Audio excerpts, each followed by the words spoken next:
چونکہ ماں بچوں کا پہلا مکتب ہوتی ہے، اور پہلا ہی مکتب جب خراب ہوگا تو آپ کی اولاد کو اس کا اثر تو بہت پڑے گا۔ صرف تھوبڑے پہ مت جاؤ کہ چہرہ خوبصورت دکھ رہا ہے، ان کے اعمال پر بھی جاؤ، دیکھو کردار کیسا ہے، ان کا برتاؤ کیسا ہے گھر میں، یہ ساری باتیں دیکھ کر کے اپنی زندگی گزارو، یہ بہت ضروری ہے۔ اسکن دیکھ کر، چمڑا دیکھ کر فیصلہ مت کیا کرو، اس لیے کہ بہت ساری خوبصورت چمڑیوں والی ایسی ہے جو اپنے شوہروں کی ناشکری ہے اور باہر والوں کی شکر گزار ہے نا۔ یہ بات ذہن میں رکھو اچھی طرح سے۔ اسی طرح سے جب کوئی شوہر اپنی بیوی کو حکم دے تو بجا لائے، مطلب یہ کہ جائز ہو۔ اگر شوہر کہتا ہے بت کی پوجا کرو تو یہاں پر جائز ہے کہ اس کی نافرمانی کی جائے۔ اگر شوہر یہ حکم دیتا ہے کسی قبر کو سجدہ کرو تو عورت کے لیے جائز ہے کہ میں شوہر کی نافرمانی کرے، سجدہ نہ کرے، وہ غیر اللہ کو سجدہ نہ کرے۔ شوہر کہتا ہے غیر اللہ سے فریادیں مانگو تو جائز ہے کہ وہ منع کر دے، جائز ہے کہ منع کر دے۔ ہم نے بہت سارے واقعات ایسے سنے ہیں کہ حدیثوں کے گھر کی لڑکیاں یہ مشرکوں کے یہاں بیاہی جاتی ہیں، اور ان کے ساتھ جب حالات برے پیش آتے ہیں تو کہتی ہیں وہ ہمارے ابا جان ہیں، ہمارے ابا جان انہوں نے بھیج دیا ہے۔ ارے ابا کو گناہ تو ملے گا ہی، لیکن تمہیں بھی جو کچھ اپنے کرتوت کا ملے گا وہاں پر اپنے ضد پر قائم رہو اور اپنے توحید پر قائم رہو، ظاہر سی بات ہے اللہ کے یہاں اجر پاؤ گی، چونکہ وہ بھی کلمہ گو ہی ہے، اسی حساب سے نکاح کیا گیا تھا۔ لیکن میں سمجھتا ہوں کہ ایسے حالات میں آپ اپنی بیٹیوں کو ان کے یہاں نہ بھیجیں کہ بیٹیاں آپ کو دعا کی بجائے بد دعا دیں اور اپنے اعمال کا ٹھیکرا اپنے سر پر ڈھوڑیں، ہے نا۔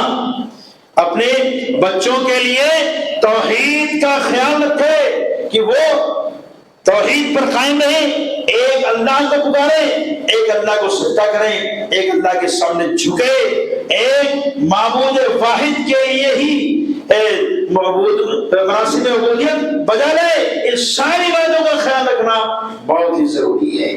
تو اطاعت شوہر کی فرض ہے، لیکن اللہ کی معصیت میں اطاعت فرض نہیں ہے۔ اگر اللہ کی معصیت کا حکم شوہر دے تو اطاعت فرض نہیں ہے۔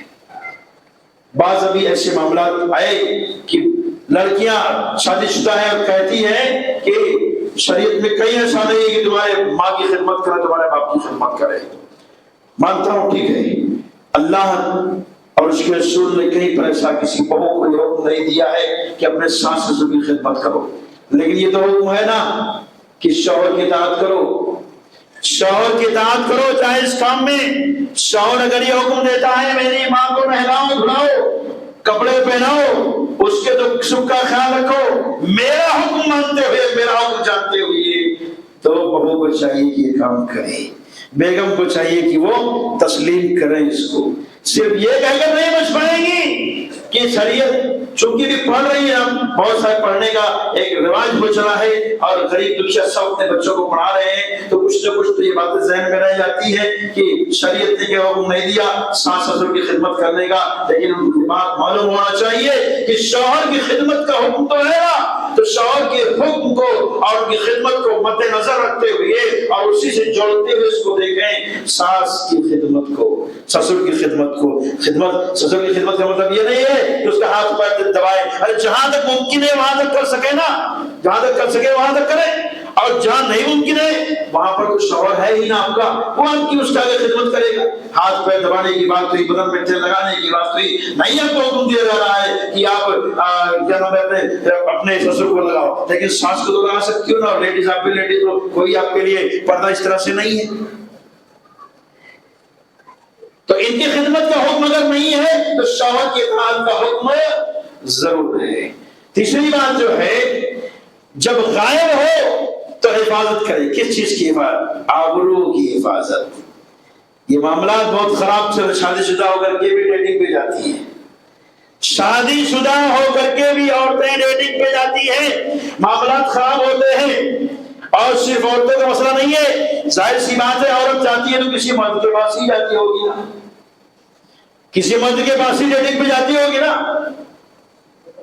تو معاملہ کیا خراب ہوتا ہے؟ کسی کی عورت کسی کے پاس گئی، کسی مرد کے پاس گئی، تو پھر اس کی عورت کسی اور کے پاس جائے گی، یہ مکافات عمل چلتا رہتا ہے، ان کے ساتھ اس طرح سے چلتا رہتا ہے۔ اس لیے معاشرے کو درست بناؤ، صحیح بناؤ، اور دین کی تعلیم اپنی عورتوں کو، اپنی بچیوں کو دو کہ وہ شریعت کے دائرے میں رہے۔ یہ ہم کو لگتا ہے یہ دور بہت ہی قریب آ رہا ہے کہ عورتوں کو باندھ کے رکھنا پڑے گا، پھر بھی رسیاں توڑ کر کے وہ دجال اور اس کی سوچ کے کار فرما لوگوں سے جا کر ملے گی۔ وہ دور قریب آ رہا ہے، ابھی وہ حالات تو نہیں ہے کہ عورتوں کو رسیوں سے باندھ کر رکھا جائے، لیکن بن رہے ہیں اس طرح کے حالات۔ تو مسلمانوں، جب شوہر غائب رہے تو عورت حفاظت کرے، یہ اچھی عورت کی پہچان ہے۔ کس چیز کی حفاظت کرے؟ اپنے آبرو کی حفاظت کرے، شوہر کے دھن دولت کی حفاظت کرے، شوہر کے بچوں کی حفاظت کرے، کسی کی بھی مداخلت کو برداشت نہ کرے، اور اجازت نہ ہو کسی کو کہ شوہر کے غیر موجودگی میں کوئی ایسا مرد جس سے پردہ ضروری ہے وہ تمہارے گھر میں آئے۔ یہی اصل عبادت ہے۔ آج ہم بہت سارے معاملات میں تصوری کرتے ہیں، اس لیے معاملات خراب ہوتے ہیں۔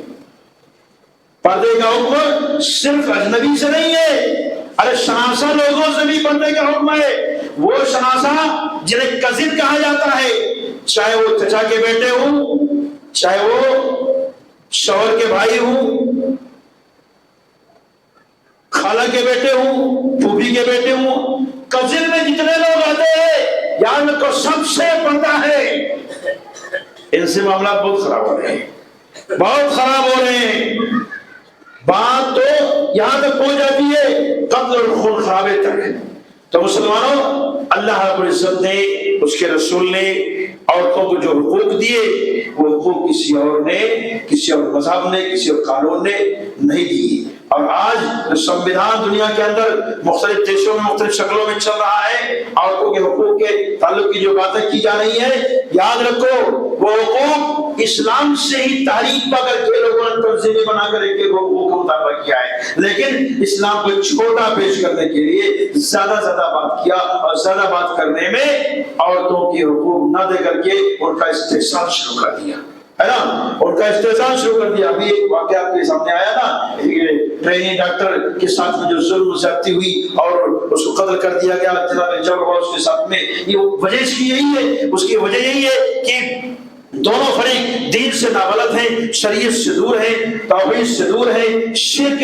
ان کے ذہنوں میں بیٹھا ہوا ہے، ان کو یہ خوف نہیں ہے کہ ہمارا محاسبہ ہوگا، ہم دنیا تو چھوڑیے، یہاں سے جانے کے بعد ہمارا معاملہ پیش ہوگا اور ہمیں ہمارے کرتوت کا بدلہ دیا جائے گا۔ اگر یہ احساس بیدار رہے اور انسان موحد رہے تو یقیناً وہ ایسے ظلم کرنے سے بچا رہے گا۔ ہم دعا کرتے ہیں الہ العالمین تمام مسلمانوں کو صحیح طور پر دین کی سمجھ عطا فرمائے، اور جب تک اس دنیا کے اندر رکھے دین پر یہ قائم رکھے، اللہ تعالیٰ ہمیں ظلم و زیادتی سے بچائے۔ آمین وآخر دعوانا الحمدللہ رب العالمین۔ بارک اللہ لنا ولکم فی القرآن ونفعنا وإياکم بما فیہ من الذکر الحکیم، انہ تعالی جواد کریم الرؤوف الرحیم۔